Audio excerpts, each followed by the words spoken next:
Hello everyone, this is Miss Darling in the studio. Thank you for joining me.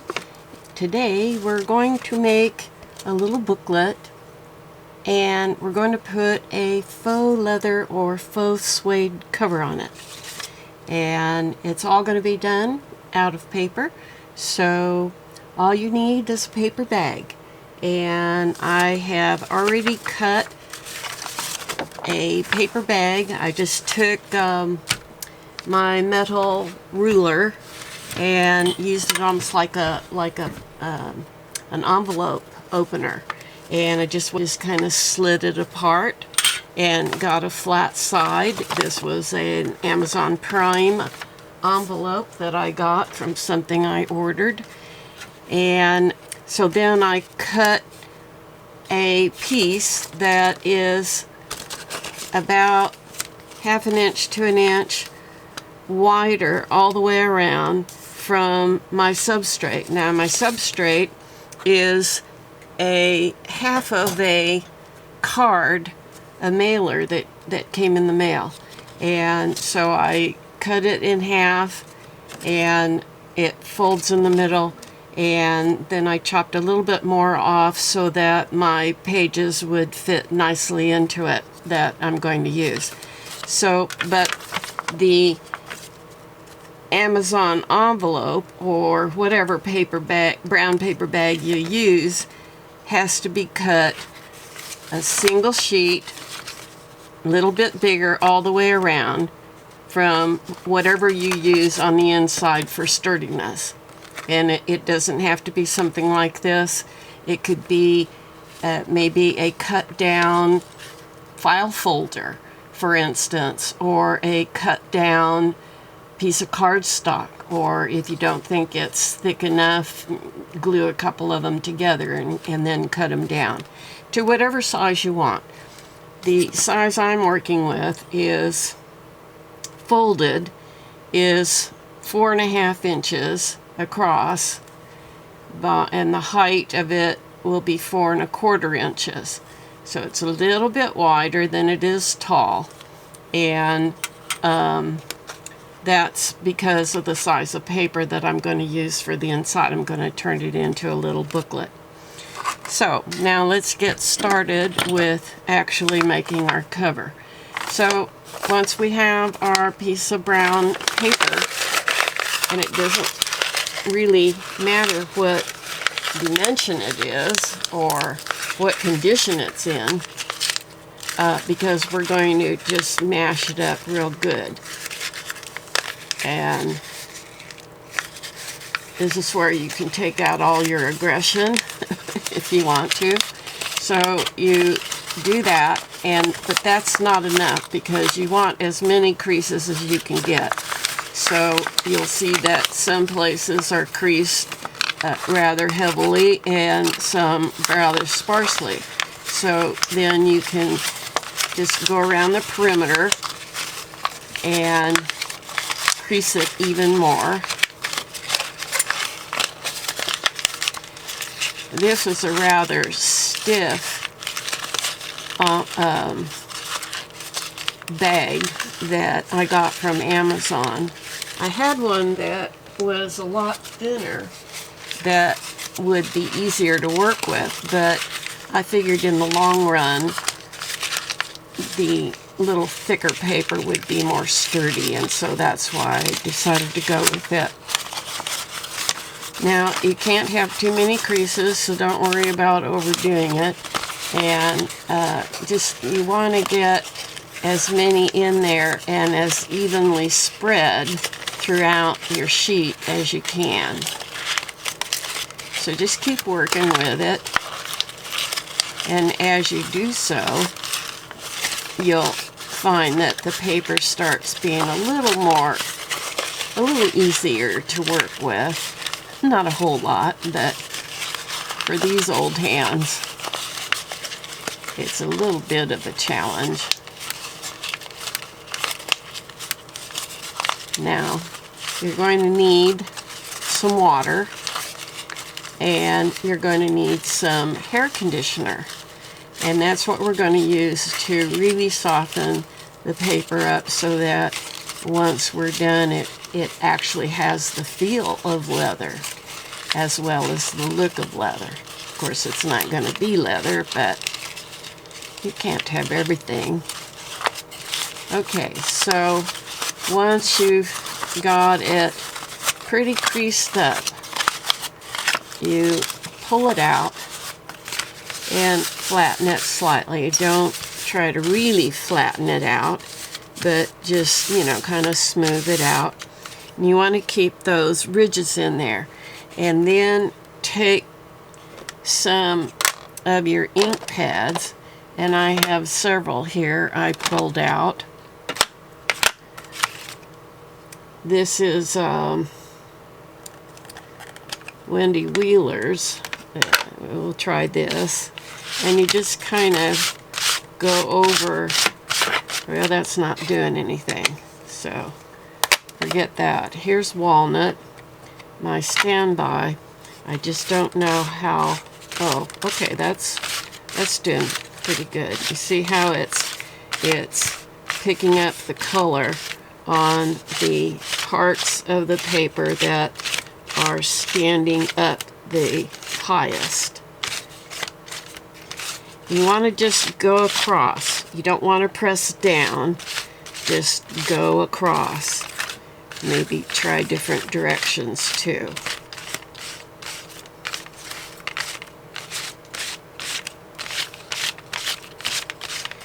Now, we can also add some color. Oh, actually, I don't want to use that side. It has the printing on it. So I'm going to flip it over and start again. I could use that if I wanted to. I mean, I'm not opposed at all to text. I love text. But I don't know. I don't think I'll keep that on the front.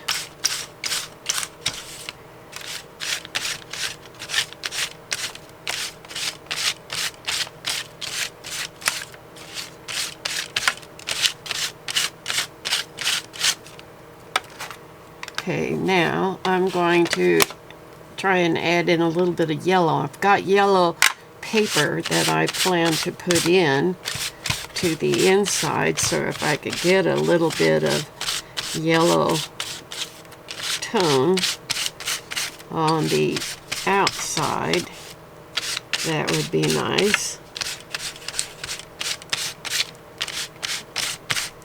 It's picking it up, but you might not be able to see it all that well.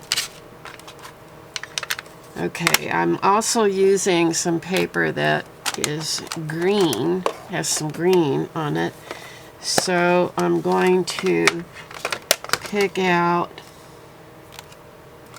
I think we'll try this real light green called Twisted Citron, and maybe see if we can get a little bit of that showing up.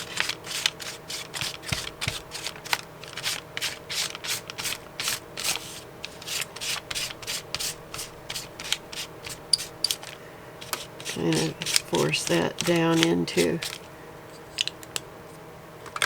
the creases. I'm going to crumple this a little bit more.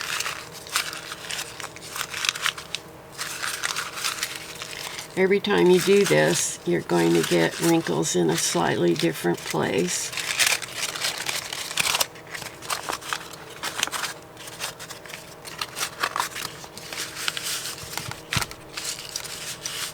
Okay, you really couldn't see that green, so let's try, I'm going to try this Mowed Lawn. Oh, okay, that's picking up a lot more. I don't want a whole lot of it, just a little bit of influence of some green. You'll understand why more later as we get further into this. I'm going to try some more of this fossilized amber. This small pad might be a little stronger.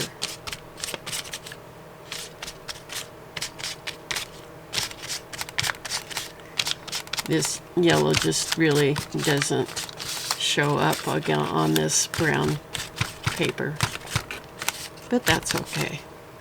It's there to whatever degree it shows up. Okay, and this is a reddish brown, rather strong ink pad that I have. So I think I'm going to try using a little of this.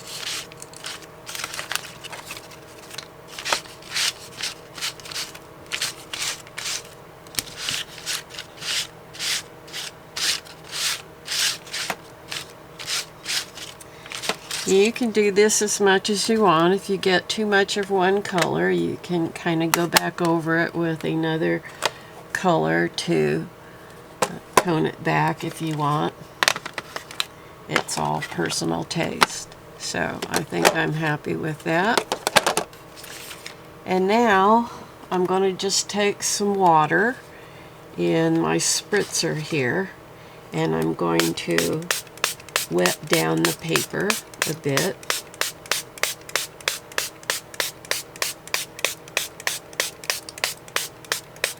I don't want to get it sopping wet, but I do want to have it wet.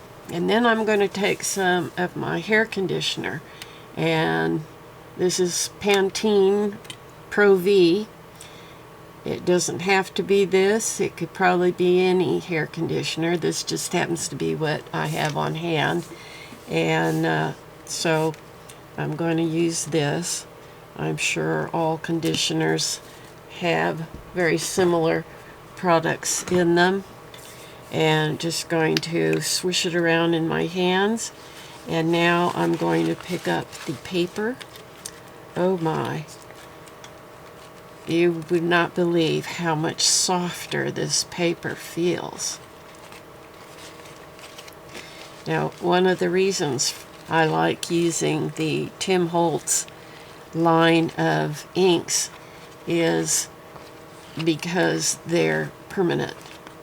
And so you're going to see, if you saw that I had color on my hands prior to this, it wasn't your imagination. I did have color there that had been there. I was using some of Tim Holtz's oxide inks and in a video that I was making, and I guess when you use the oxide ink, for sure, you probably want to use some rubber gloves or some plastic gloves, because I got it all over and I couldn't get it off with soap.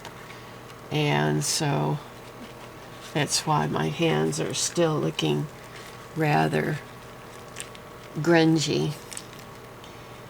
And why I don't have any rings on, to tell you the truth. Okay, so now I've worked that in very well. The paper is very soft.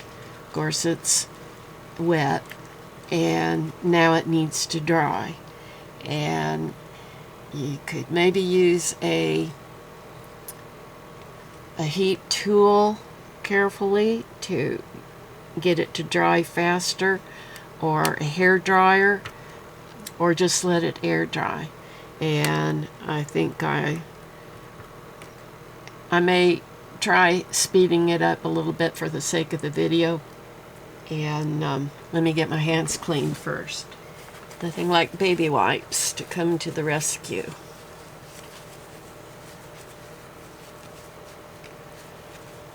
My lighting is looking rather dull, and I had a problem earlier. I wonder if, I guess it's as bright as it's gonna go. Okay, I'm gonna get this dry and then I'll be back. Okay, I'm back and my paper is now dry and very soft and pliable. So I'm turning it upside down and placing my substrate in the middle of it.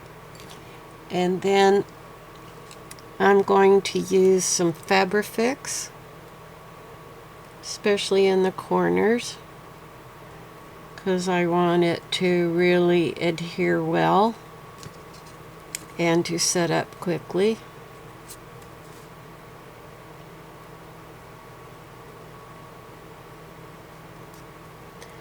Other glues are fine, but you may discover that it takes longer for them to set up and actually hold what you're trying to glue firmly in place. And Fabrifix, although it's a slow-moving glue, does set up quickly. My card here that I'm using has a sheen. It's probably a high gloss, if not a high gloss, then a near high gloss. And I'm not really sure how other glues would handle on a glossy surface, but I know Fabrifix will be able to take it very well. So now I'm just folding over the edges of the paper that stick out beyond my substrate, folding them to the middle.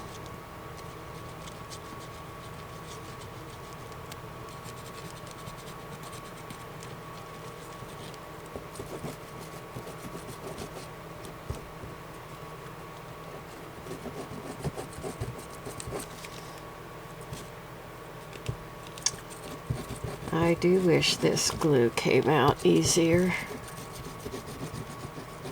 than it does.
Okay, just make sure your corners are well glued down. You don't want them popping open.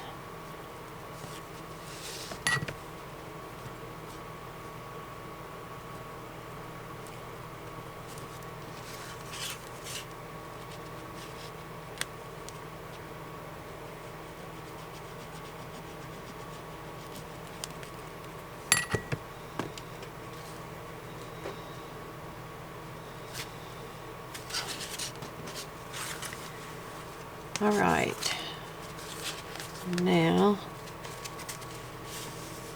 let's determine which side will be my front cover. So that's one, or I could do that.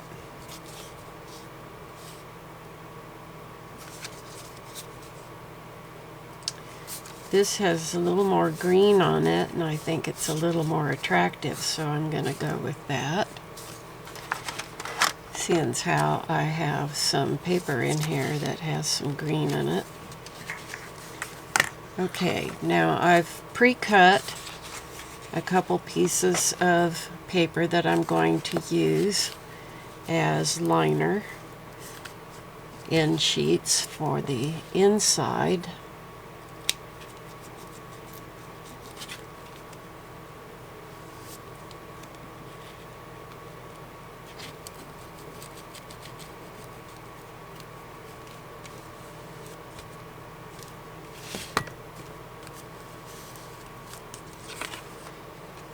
And I cut them just a little, just a hair, maybe a 1/16 of an inch smaller all around than each half. And so it covers over the part that you folded over.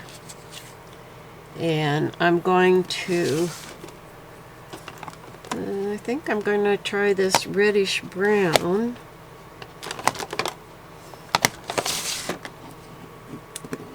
Ink that I have. It's very strong. Just gonna go around the edges of this.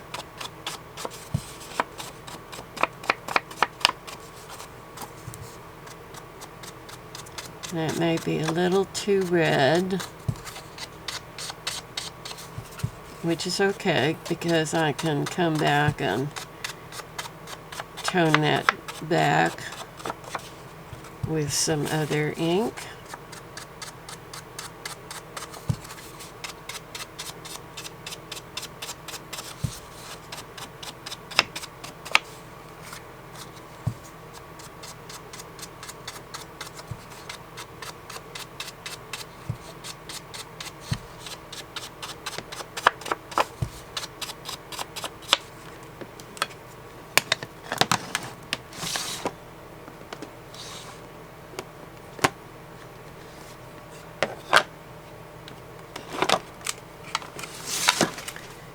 I'm going to go to my stand-by walnut.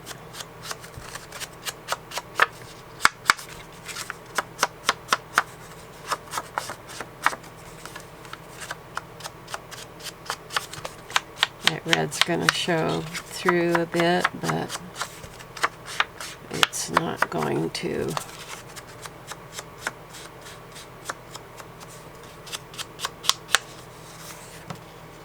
It's just going to really complement it, I think.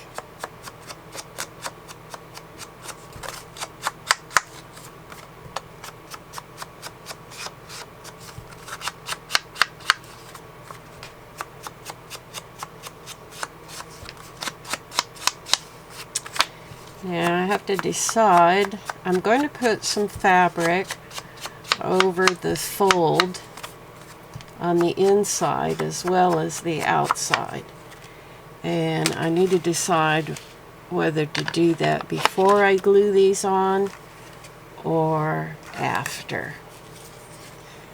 So here's what I'm going to use.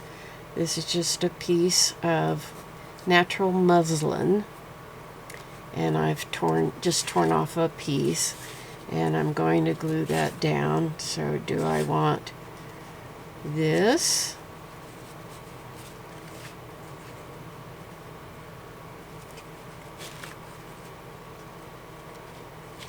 This look? Or do I want this look? And my pages will be in between. I think I'm going to glue it down after. And for these, I'm not going to use the Fabrifix. I'm going to use my regular paper glue.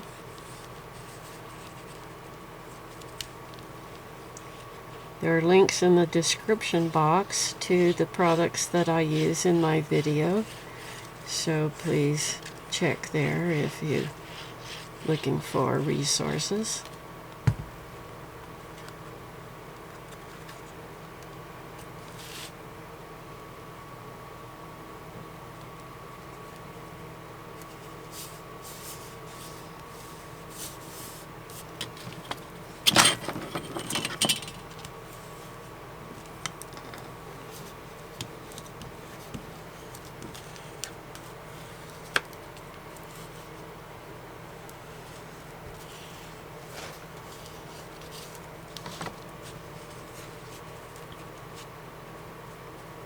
And this is going to drop in there. You want to just come right up to the fold, but don't cover the fold, as that just creates problems. Probably won't lie flat if you do.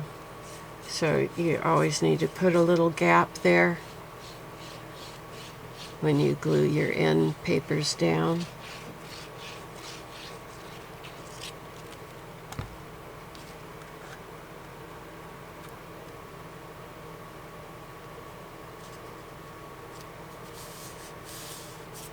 See, I have a gap.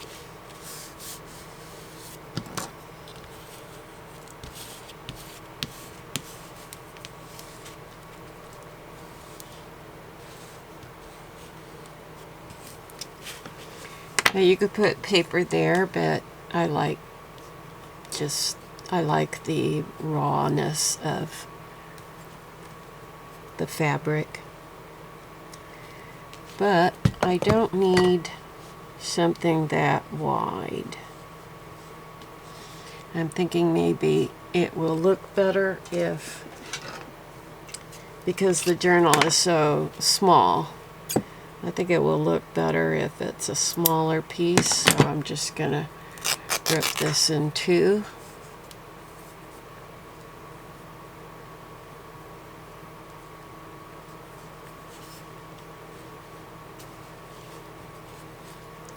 And put that down there.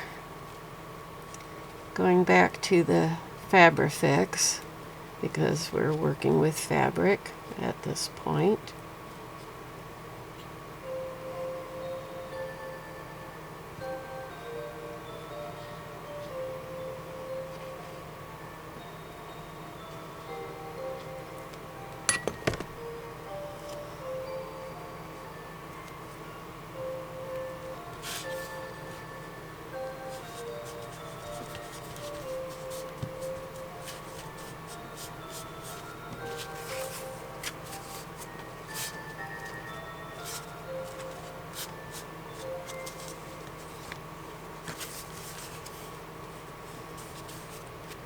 Okay, I'm ready now to attach my pages to my booklet, and let me show you what I'm using. I've got some just regular school text paper, some yellow, the same thing. I've got some printed sheets, some ledger paper, more school, some grid paper, just a variety of papers in here of no particular value, just really just to use them up and just to have fun. And I have altogether, I believe it's 11 sheets. 1, 2, 3, 4, 5, 6, 7, 8, 9, 10, 11, 12, 13. Okay, I have 14 sheets, and I'm going to sew them in place. It's just really the quickest, easiest thing in the world to do. If you don't have a sewing machine or don't have access to one, you'll have to do it by hand, and you can use the 3-hole method to do that.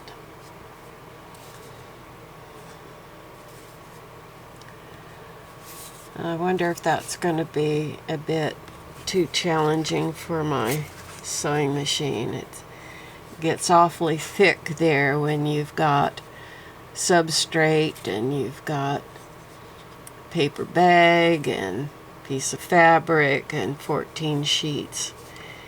Maybe I should do this by hand. I don't want to mess it up because I've put that many sheets in there. So let me clean up here a little bit.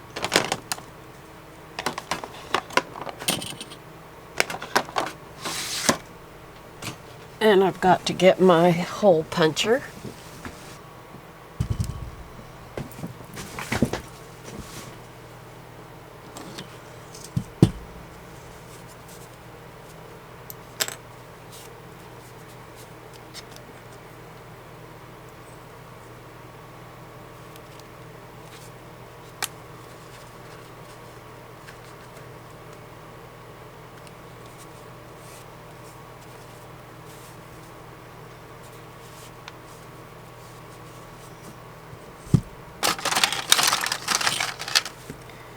So I want to put a hole about 1/2 inch down, and then one a little above center, and then one about 1/2 inch from the bottom.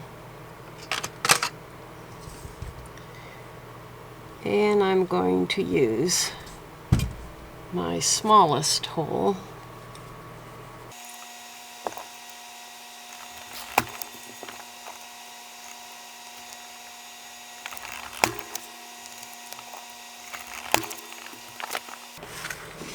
And I'm going to go with white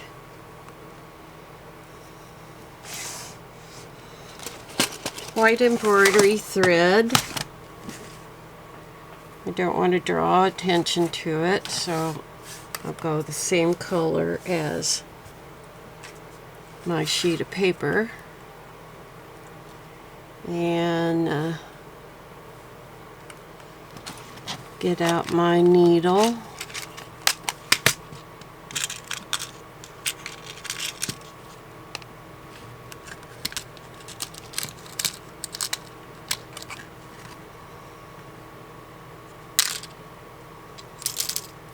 Don't need the biggest one.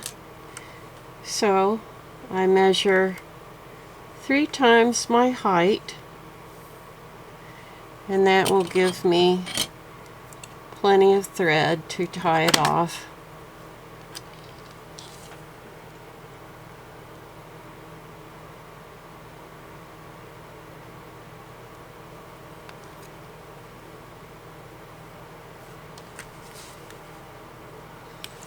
Thread it through the middle.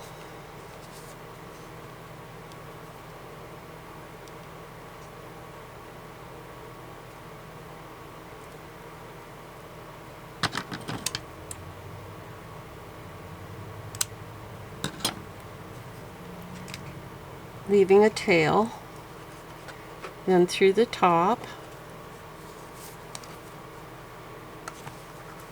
down through the bottom hole,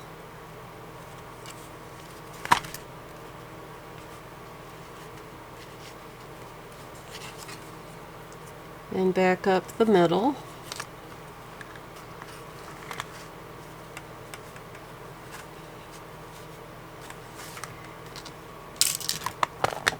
And you just want to make sure one tail is on one side of your vertical thread and the other's on the other side. And you pull it just till it's comfortably tight. Not too tight, otherwise it will buckle. But not too loosely, otherwise it'll flop around inside. So I say comfortably tight.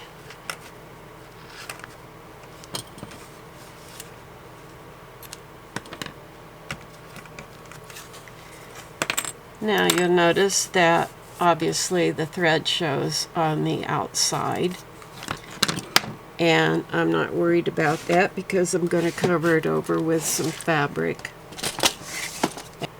I have chosen this hand-dyed cotton. I dyed it in a previous video. Well, I filmed it previously. I don't know if it'll go up before this one. Hopefully so. But I dyed it using Tim Holtz's oxide inks. And that was a lot of fun. So I'm going to glue that down there. And then I'm going to put some hand-dyed lace on top of that.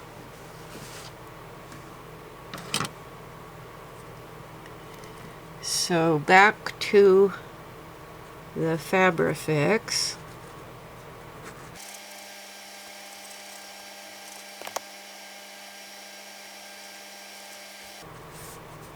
Now you see why I wanted a little bit of green in there too. I didn't get the yellow because the paper is so dark it just doesn't show up. But we can definitely see the green. And now my lace is just going to plop down right on top of that, so you're not going to see that thread there. And this will also just really secure the little journal from top to bottom.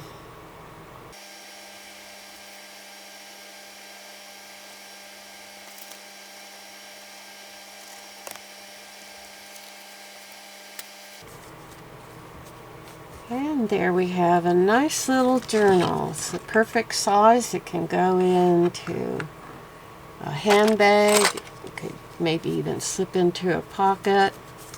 And there's plenty of space in there to have fun and to decorate. And I may just do a little of that.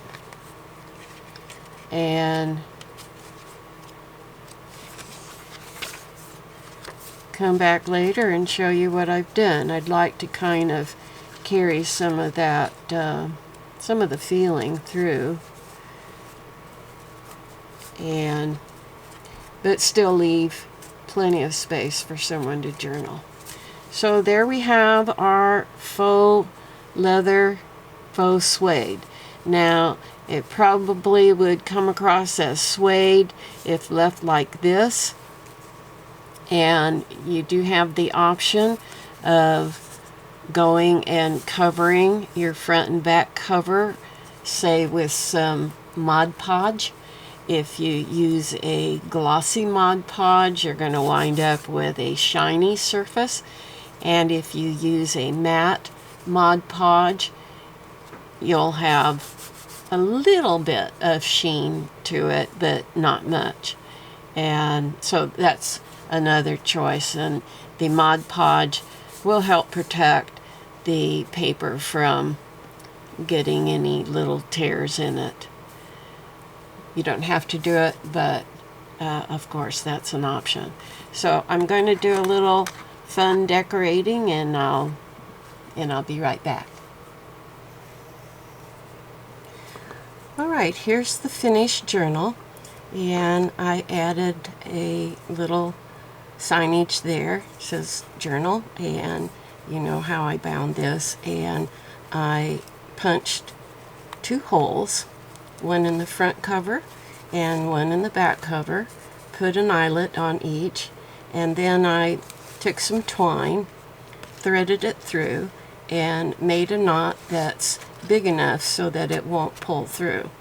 I knotted the other end with a small knot, and I did that on the front and the back, and so that it gives me a nice little closure. And you know, you just tie it up and away you go.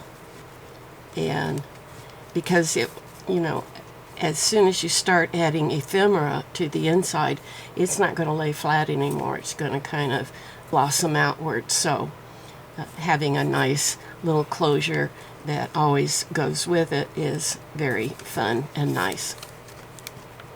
So let's see what I did.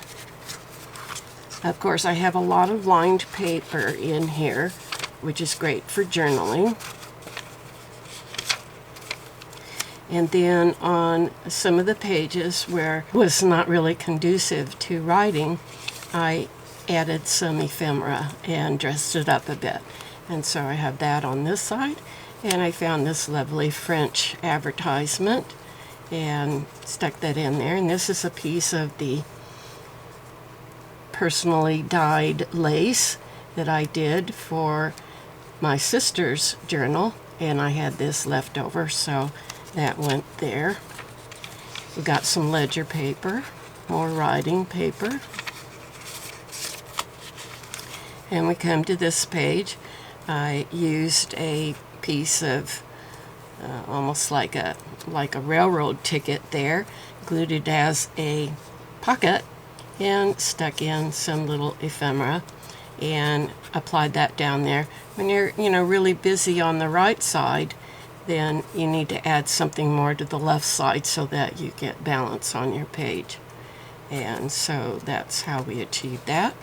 And on the flip side, you'll find as you get doing these that if you start gluing something to a page, particularly if the paper isn't really thick, as this isn't, this is just 24-pound paper, then if you glue something and you don't glue something to the opposite side as well, then your paper's going to curl, and no matter what you do, it's going to stay curled. So the way to stop that is to glue something on the other side so that the page has balance. And so I made a grouping on the reverse side. And you notice I've said before that when you're doing groupings, odd numbers generally work best, and so there's 5 pieces there. And I'm trying to just kind of repeat some of the coloring, the green, the browns, the little bit of the peach color and yellow, and just blending them all and carrying it through the journal so it has some continuity color-wise. One of the best ways to unify a project is with color. So here's some graph paper, and we come to this. I made another little pocket and stuck in some ephemera. Put my artist stamp there. It didn't really quite come out because there's something on the other side that was preventing it. So let's see what was there. Now this is the middle of the journal right here, and 2 rather important pages. So I really dressed them up. And we were taking on this very French garden, country garden vibe as we were choosing things to go in here. And so I just went with it. And then of course I put some lace around the perimeter here, but of course you need to glue something on the other side as well so it doesn't curl up on you. So we did this. Another French advertising. So it winds up being a lot of French advertising in here for one thing or another. And so here was another page that needed dressing up. It was all white, so I used my ink pad to, tone that down and bring it more into the brown family. And here's what I have on the other side. And more writing papers. And I thought I would finish with a little bit of humor. I just love this frog. It's an advertisement for some company, I think, that sells thread that is across the street from Riggs Bank. Cochran and Company. Anyway, the colors were great and worked very well, so I added him in here for some humor, and then did a little grouping with some fabric and ephemera on the reverse side. And that really completes it.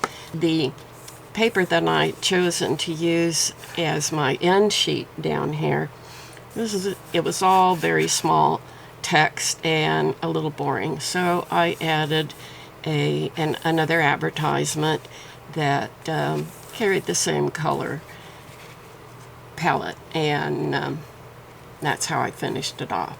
And so I'm not doing anything to the back, and yeah, that's how it all came out. So I hope you like the idea of making the faux leather and suede. I'm probably not going to cover mine with Mod Podge, but of course you can, and that might, you know, make it look a little more leathery, and but it still is very soft to the touch, feels really good in your hands. So I encourage you to, you know, play around with it and have some fun, and that's about it. So if you like this content, be sure and give the video a like. I'd love to have a comment from you. Ask a question. I'll be happy to answer them. And be sure and visit my Etsy shop and the description box below for more resources. That's it. And so this is Miss Darling calling this a wrap. Bye-bye.